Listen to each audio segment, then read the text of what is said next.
Greetings and salutations, everyone. Welcome back to the Inn of Planar Crossroads, and as always, welcome back to our Around the Hearth discussions.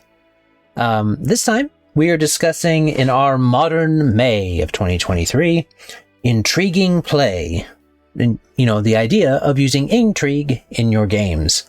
So, that's what we're going to be discussing this time. Let's go ahead and get into announcements so that we can get a handle on that before we go into our actual discussion. I'll start us off like I usually do. I am Adam L. Spain with the Inn of Planar Crossroads. The thing we have going on right now is that we're making our way towards the $100 subscribers. Not 100. That doesn't make sense. $100 per month support levels of any of the following: Patreon, Subscribestar, Locals, and Direct Contact, any of those. Once that reaches $100 per month, we're going to be doing a big giveaway and maybe some dice and games and stuff like that. So that's what we've got going on right now. That's what we're going towards.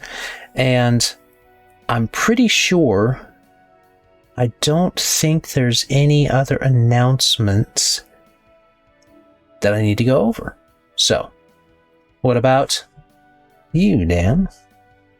Hello, Dan from Avenue Studios. I'm very excited to be here in modern May. We are found on YouTube, Rumble, and podcasts doing TTRPG content, and we live stream Wednesdays, 9 p.m. Eastern. For these theme collaborations, we are making a one-shot in Foundry virtual tabletop based off of these discussions for each month. And then at the end of the month, we play test it in a live stream.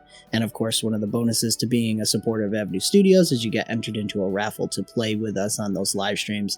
They're a lot of fun. Jacob does some great stuff. And yeah, that's pretty much it. We have our main campaign stuff comes out Thursdays and Fridays, so check us out over there if you want to see a lot of different games being played and talked about. And I am looking forward to having some intriguing discussions now. All right. And that means that, well, to be clear, you can find the Inn of Planar Crossroads and Avenue Studios on YouTube or Rumble. And you guys also release your stuff on podcasts. So, yep, that is also a way you can consume that.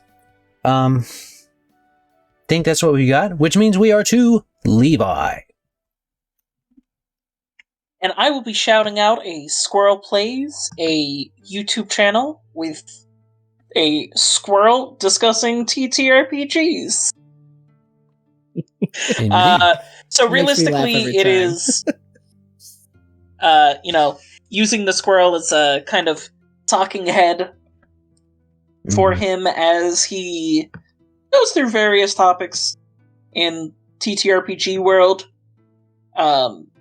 Talking about, I see a couple about D&D 5e, talking about broader TTRPG theory, shorts going into smaller blips. From what I've seen, important thing to note, the audio sounds legit.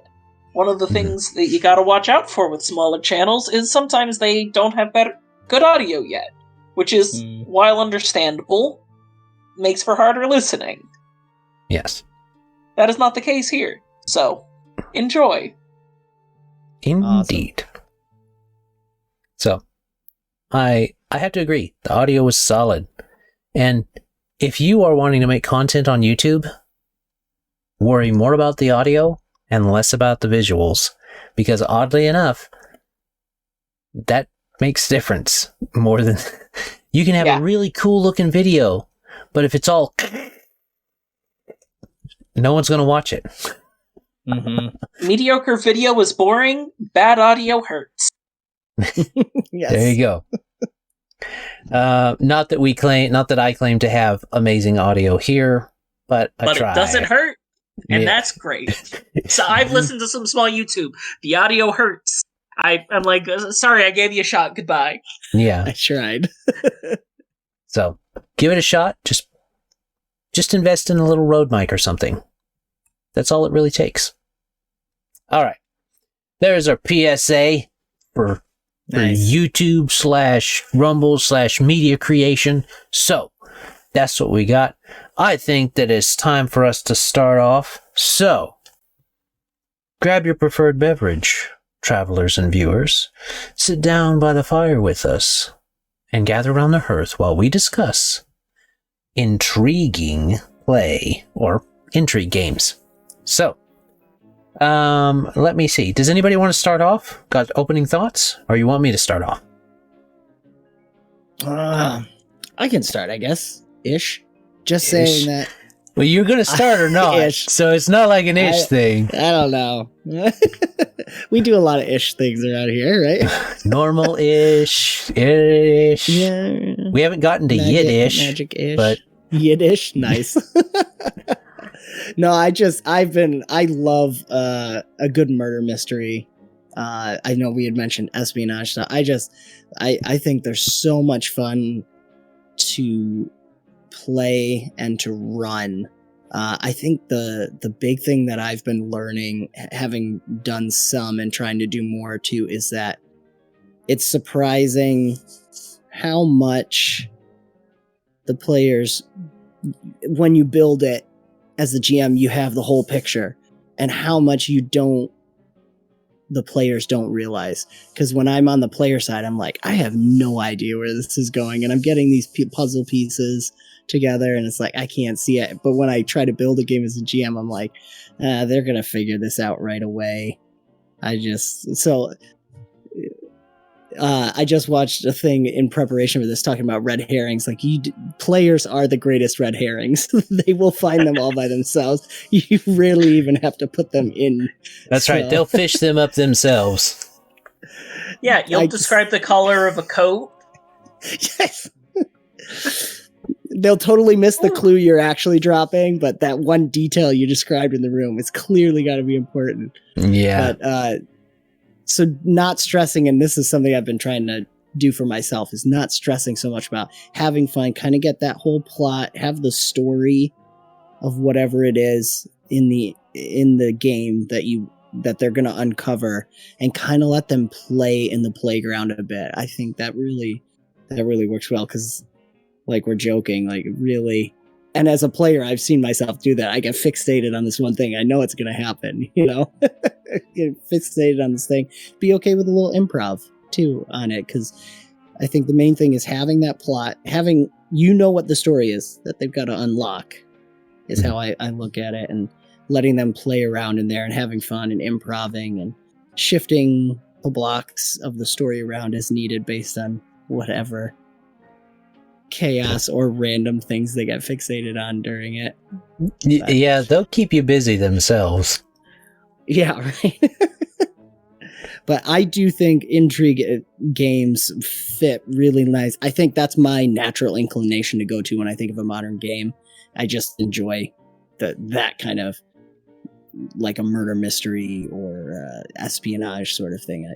I find that very enjoyable. Spy World is always fun. Yeah, I think that when you're looking at intrigue, it naturally has. Intrigue is a pseudo synonym for mystery. They're both related words. So they just interweave together so well. And any intrigue game you're going to run is going to have some level of mystery.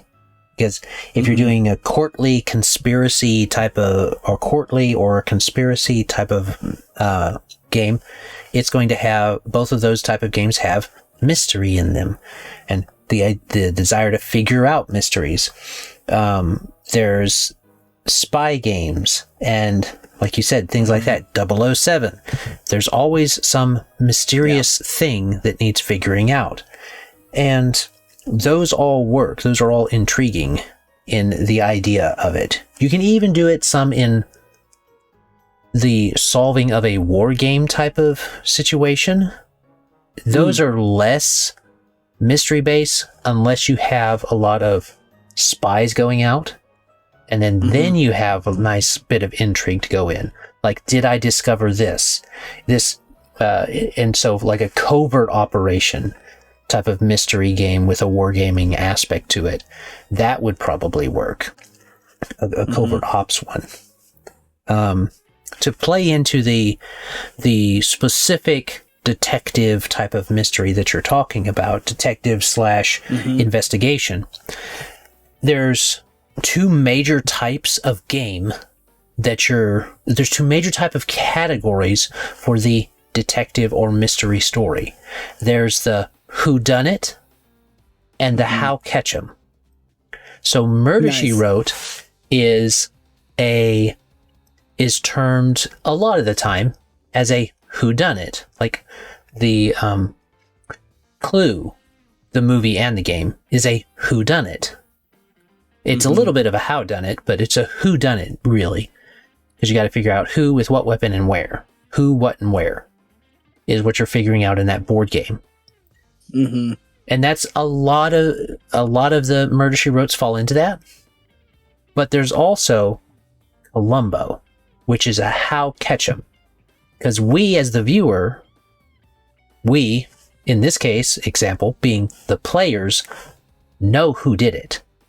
We see them do it. We see how they do it. But how do we catch them? How does Columbo catch them? And this allows you to decide what level of meta-knowledge you're going to give your players.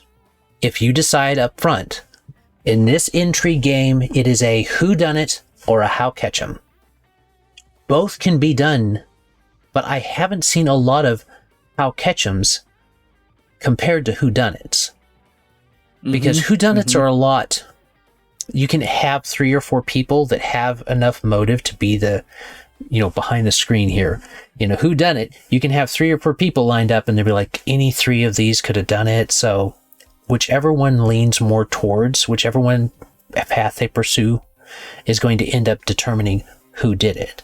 And you can do that behind the screen where they're moving through. And it also allows that game to have a different outcome each time. So I've seen that done with it. I kind of prefer that there to be a correct answer if you're going to tell a larger story in a scope of a campaign. So that's something to think about. If this is a one-shot, it's different. You can have those 3 different people. But in the scope of a campaign, taking out an NPC, which is what you're effectively doing if they get arrested or something, is going to affect the story some, probably. So be aware of that. I would like to play or see a game done where it's a how catch 'em, where there's the meta knowledge that we have as the players and as the GM, that this is who did it, we've seen how they done it, and we see all these things. What are your characters going to be able to do to try and figure this out, if they can? Because some of the things that happen in Columbo, sometimes, on the rare occasion, he doesn't catch them. And that can be, if you're just inserting this into a game, them knowing or even having a strong suspicion that this guy did it. Players do that all the time. Players do that. Oh, yes, he's doing his villain voice. That's the one. That's the guy. It's like, you don't know that it's the guy. It's the guy, isn't it? Yeah, it's that guy. Okay. But how are you going to prove it? Right. I think that if I'm thinking about how to do that style of a game, the first thing I want to do is be in a game where I removed instantaneous violence as an option. That's something that you don't see in Columbo. None of this modern intrigue game has instant violence as a solution. So, well, I mean, spy games can. Well, not if they want to get out of there covertly. Well, there's the whole hiding the bodies. Are you playing Metal Gear Solid? That'd be good. Because you got non-lethal and lethal options. Right, or Dishonored. Or Dishonored. The one I've played more of. Paragon or Renegade. Yeah. So anyway, the core thing here is that you need to be in a situation where they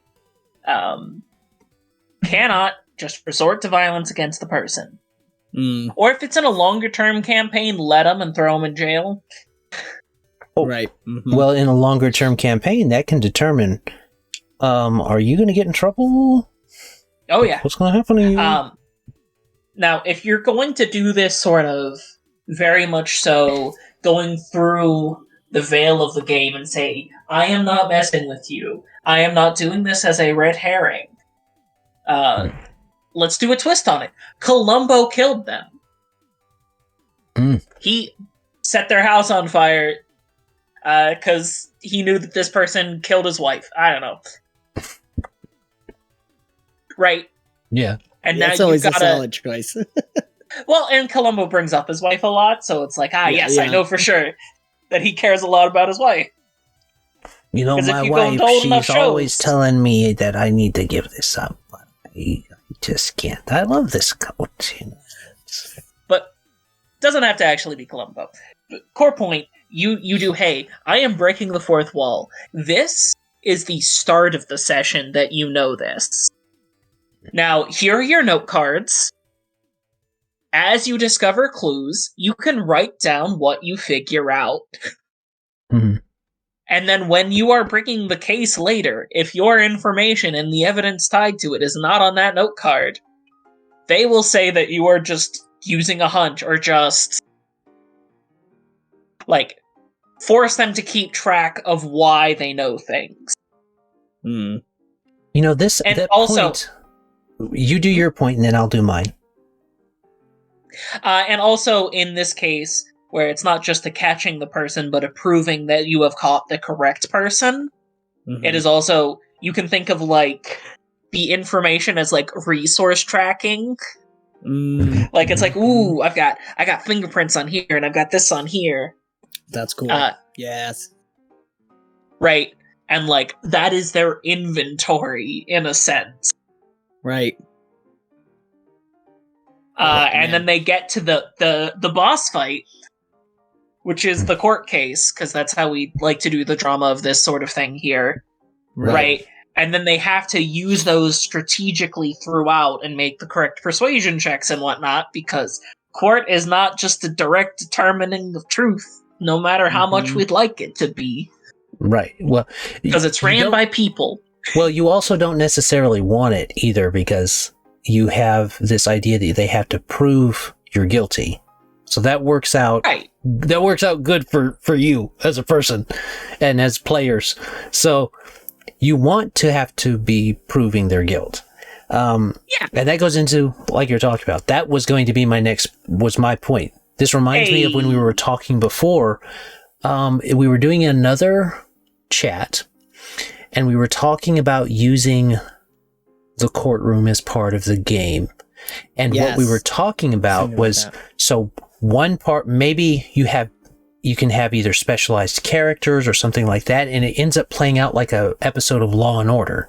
So you've got this side over here, and it's going through this idea of this scene and this scene and this scene of them looking for clues and stuff like that. And then you flash forward to the courtroom. So I think you guys mentioned that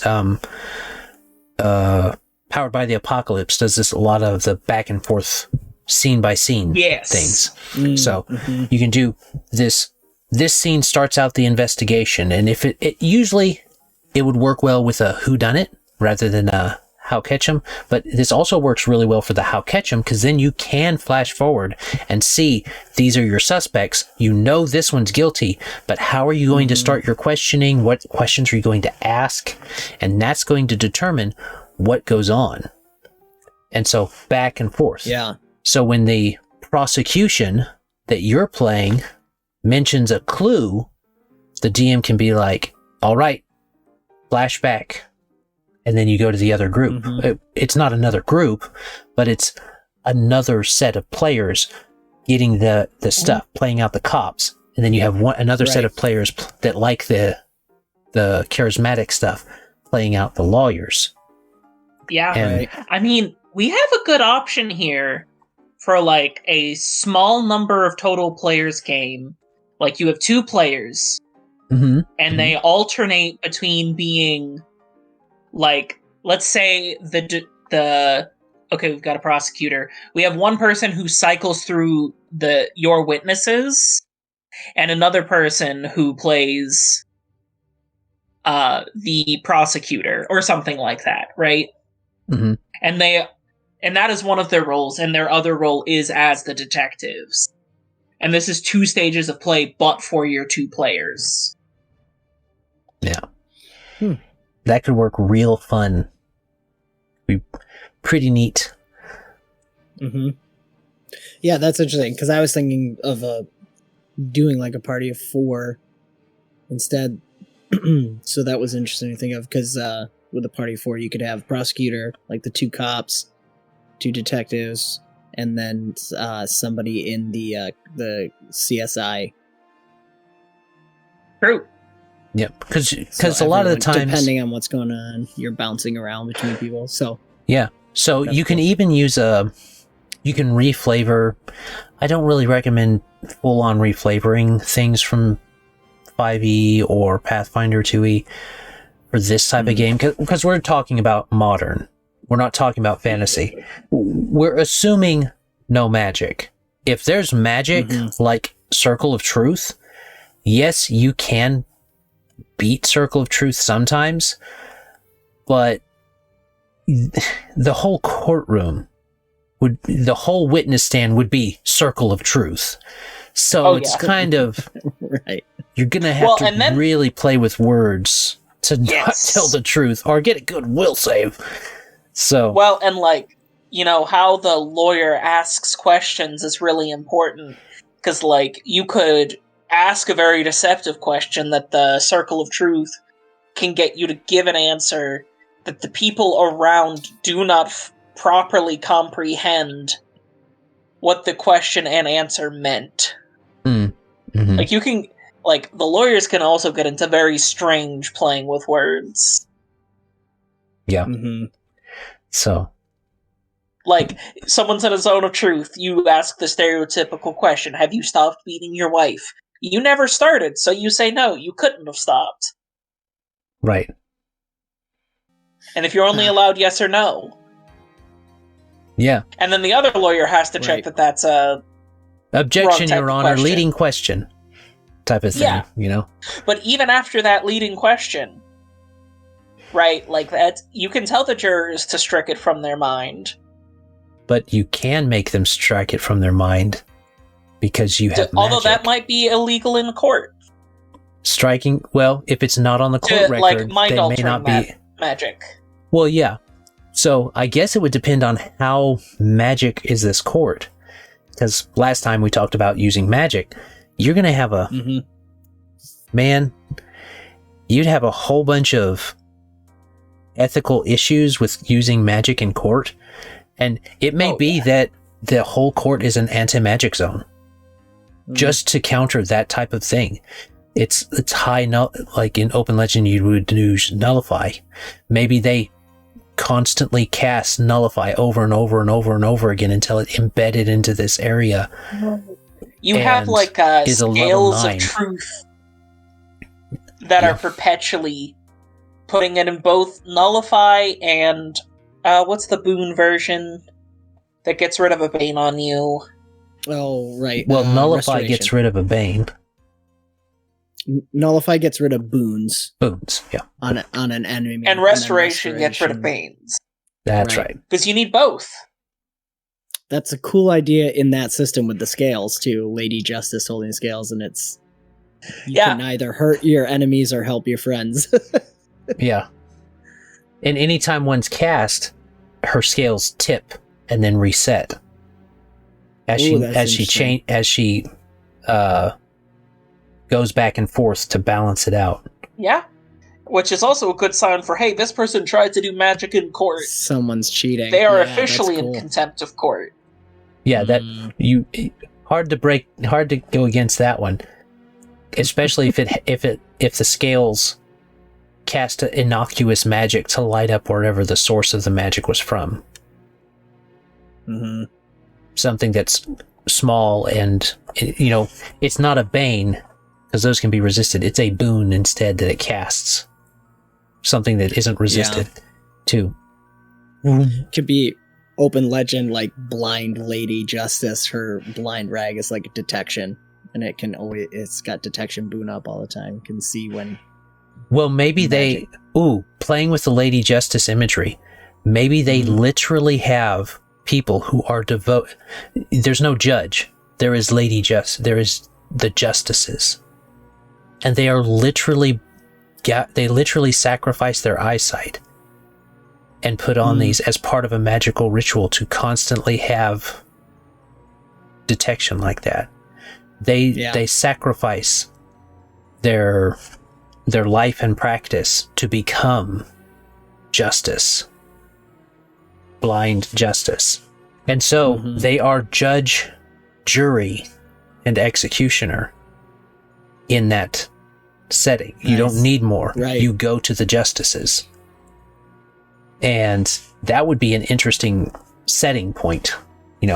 Even in a modern, you could pull that off even in a modern setting, and just mixing in those little bits of magic into the setting, you could pull that off.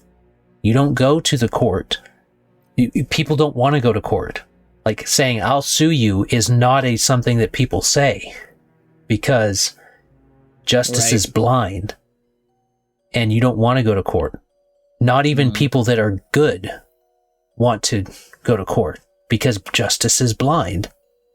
And if you say something wrong in front of the justices, it is lawful neutral.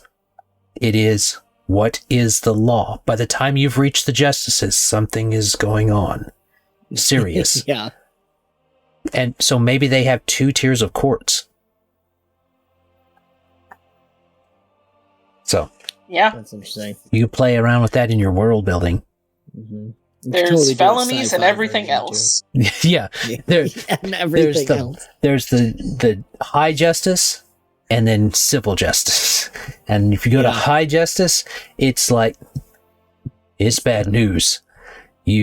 And there's I guess there would be prosecution and defense, but they would have to stand outside and then question the person in front of the justice. And the justice is like, because of the sacrifice that's been made and stuff, they're this huge, powerful thing.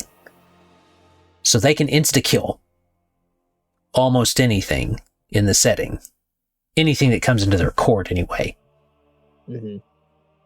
Ooh, that would be a fun distinction. Is if, like, the courthouse was their domain, and that is where they lived with their magic. Yeah. If you could trick a justice out, you could get them. That's true. That would make it even more rare, which is something we talked about in the last game. Low fantasy, rare magic. Yeah. The last it's time. Like, now if you did, like... Oh, go ahead. I was like, if you did some shoplifting, they're like, we don't want you to just die at the moment. We're just gonna... we're gonna take you here. We're gonna find you. Like, if you don't agree to show up for this, we will send you to the justice, so better... Yeah. Yeah. Like, you want to show up? Oh, that would be an interesting distinction. People are more incentivized to show up to petty court. Yeah. So that way they don't have to go. Yep. So what were you thinking, Dan? I was going to bring it back to intrigue. If the justice is killed, now you've got a whodunit. There you go. Ooh. Who was able to kill a justice? Able to do that? Yeah. Who was able to kill a high justice? That would be pretty top tier type of stuff. You'd automatically be trying to deal with a justice. That would make you have to deal with another justice. Right. So that'd be fun. That'd be fun. Okay, if you want to go tense, you specifically have a relatively remote area that only had one justice. Yeah, a frontier type of detachment like or something. Frontier, island, mountain. That's cool. maybe military base that they have limited otherwise what restriction on access and leaving, and justices are not prone to moving around because while they are outside of their domain, they are much weaker. Right. So, yeah, well, outside of their domain, they are blind. Outside of their domain, they're just another human. Yeah. So, I was debating how much power they would have outside. Maybe they walk outside and they can, like, generally tell lies and, like, you know, they're, like, semi-durable. Or we could just have it like, no, you are a blind man who hasn't worked out in 30 years. Yeah. Right. I think either way works. Cool. Either way is good. Depending on what you want to do. Yeah. And I was going to throw it back to the idea of the Ketchum, because it was fun to hear you guys talking about. When you initially said it, I wasn't thinking that you'd get the information at a meta level. So that was really cool. And I like how it led to that previous discussion. My initial thought when you had talked about the How Ketchum was something where it's some character, probably powerful elite person that is able to commit the crime in front of everyone, in front of the players in some way. It could be a nice narrative, like description. So as a way to kind of avoid just let's kill everyone now.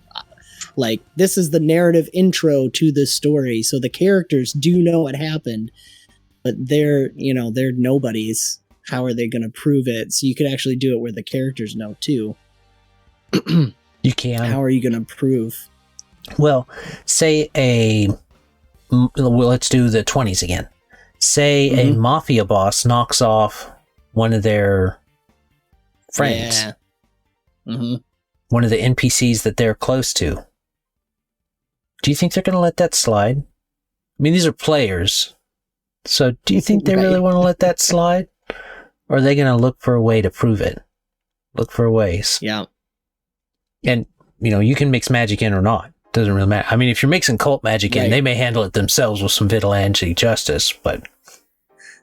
Yeah. I mean, even if you are mixing fantasy, and they may handle it themselves with vigilante justice. So... that's okay, though, right? But they can't be easy to get to the person either. It's... Yeah. So, there's those. That's fun. I think it was a fair shout out. We need to probably get to final thoughts. So let's do final thoughts. I've made y'all guys do final thoughts first these past couple times. So I'll do it this time. All right. For things like spy games and stuff like that, and you want to keep it really fun and maybe a little quirky, look to Metal Gear Solid. I've never played any of the games, but I have watched lots of videos on the stories and the things in the games. And stuff like that. So there's a wide range of just how harebrained you want to get with it. But Metal Gear Solid's good. 007 is good for something much more grounded. And you can still have those fun little techie things with what Q gives you and stuff like that. You'd probably have the most fun with maybe 60s and 70s level of 007. I'm not sure that the further you get closer to our particular time, the more the cell phones and internet and stuff like that are going to be a thing that you're going to have to deal with. So I think those are the prime areas for an intrigue game, because you had the Cold War going on. You could do something World War I and II. Those hot conflicts and even the cold conflicts before are solid places to go for those type of intrigue games that are based around spy games. So, those are some considerations for a spy game from me. Nice. Well, I'll go smaller scale then too, because that's talking world stage sort of spy games. I've really enjoyed doing some smaller scale. One murder mystery I have that hopefully will be on our channel sometime is Supernatural Hunters doing a murder mystery. So it's a whodunit that can... Interesting now to have these terms. It's a whodunit that could turn into a How Ketchum, depending on how quickly they can solve who done it, because they have to figure out the monster. So there's that smaller scale one too of just the private eye in the town that gets pulled into something a little bit over his head and it's got to figure it out. Sherlock Holmes. I love those smaller scale murder mysteries, and I think you can be a little more flexible on the timeline there too. Or doing something like the Dresden Files and having them trying to start this thing and they're having to navigate. There is magic, but no one can know, but we still got to solve this. Pulled in. They're always pulled in for the stuff because they're the specialists. I really like those kind of murder mystery things. It's kind of fun. Mm-hmm. So that's mine. Okay. And a tip I will just give for keeping tension up in situations of limited information is answer as accurately as possible from their character's perspective their questions. You don't say there are no traps and let's say you don't say there was no one else in the room with you. You say you don't know of anyone else in the room with you. Or you don't perceive anyone else in the room or see anyone else in the room with you or, something like that. Yeah. I also like, as far as you know, there's not. That's a good one. Yeah, that's a good one. And if there's not, they were just actually correct, and that's great for them. Yep. I like also, not that you can tell. Uh-huh. Yeah. That's a really good tip. Yep. Or as far as you know. And you're being very honest. Right? Yep. You wouldn't want to give them spoilers. Yeah, no spoilers. You want that groan like, I recently had a fun little situation in a one-shot where I got to do that a good couple times. Yep. That's awesome. It's like, yeah, there's just someone else's backpack on one of the beds. You haven't seen anyone else. Maybe, you don't know. Mm-hmm. Yep. That's good. That's really good. Yep. I guess that goes to the idea of player expectations, too. Play around with those. That's your villain voice? Give it to somebody who's not the villain. Yes. Come now, my pretties. Oh, she's the villain. She's a granny that runs a baking shop or something. Come in, come in. What, she got kids in the oven? No, dear, come in. I've got cookies in the oven. Oh, no, she says, Best yes, cookies. I have got children in the oven, little ones. And they're like, oh, we've caught you. And she pulls out some gingerbread kids. She's like, see, children in the oven. So, I always keep my oven stocked with little ones. Yeah. I never have too many. Never have too many little ones. Would you like some, dearie? What? No. It's pretty good. Especially if you've already mixed in the fantastical. They're expecting like gingerbread man. They're expecting like Hansel and Gretel type of thing, and she's just a granny that bakes stuff. There's no kids. There's no children in the oven, flesh and blood, but she makes kitty cookies that run around and they're, they play with the kids until the kids eat them type of thing. Uh-huh. Yeah, that's so the kids get to play with their food. There you go. All nice. Right. We played around with that. Enough. Bonus. Yeah.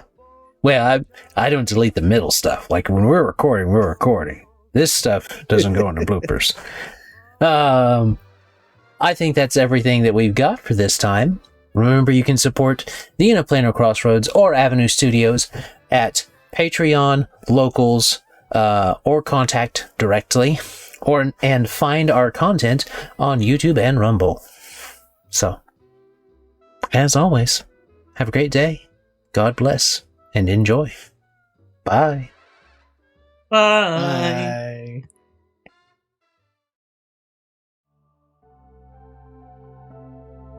This content was made possible by travelers and viewers like you. Thank you.